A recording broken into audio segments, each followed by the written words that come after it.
This is a really interesting topic I want to talk to you today about. I've been reading and watching YouTube videos about it and hearing about it in the news, and that's artificial intelligence. And we've got this Chat GTP, which seems to be a fantastic program. I've been just fooling around with it. Just it's interesting to see what it can do, but it's amazing actually what it could do. And we're just in its infancy for artificial intelligence. And people the world over are worried about how this is going to affect the world, jobs, and God, it's just in its infancy. It's quite amazing. And I think some lawyers are concerned about this. We've had a concern about it as well. And I want to talk to you a little bit today at how this might affect criminal lawyers, criminal law, research, that sort of thing, and just touch on some other topics about lawyers as well.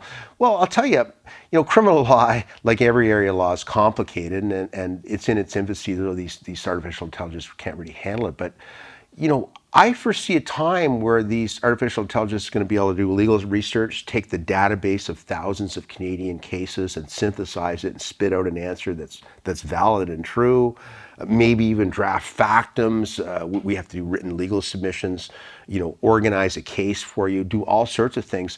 But ultimately, don't forget, as a criminal lawyer, you have to show up and do a trial in court. That's a human element.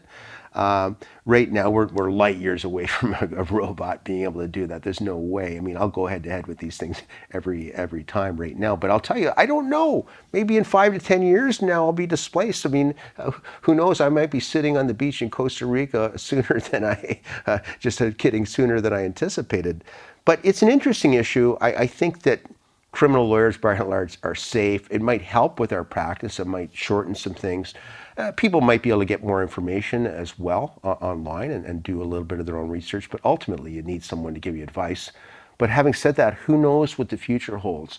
Who knows where artificial intelligence is heading 10 years from now? I predict that it's going to be amazing.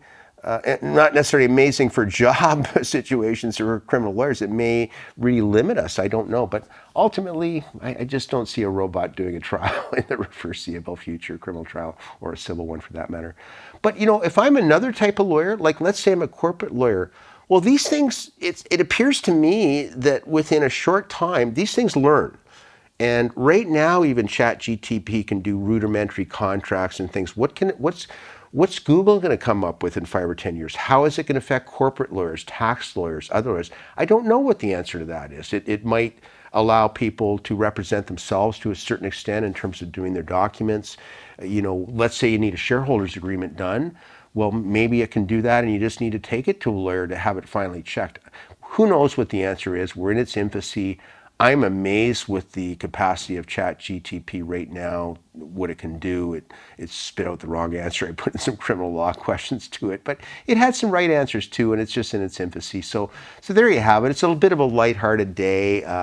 You know what? Maybe I can be on the beach in 5 to 10 years and get rid of all this stress, because I'll tell you, being a criminal lawyer is awfully stressful, sitting in courtroom doing 2-3 week long jury trials that we do all in years and the long trials. So.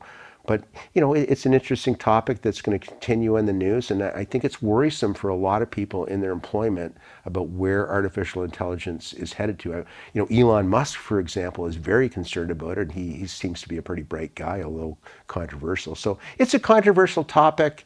I think I'm secure in my job for the next 10 to 15 years, hopefully. And maybe then I can go sit on the beach in Costa Rica. Thank you for watching our video. We are absolutely committed to bringing you the best possible criminal and DUI educational videos. If you found this video helpful, please like it and subscribe to our YouTube channel. If you've been charged with a criminal offense in Ontario and require our services, please click on the link in the description below.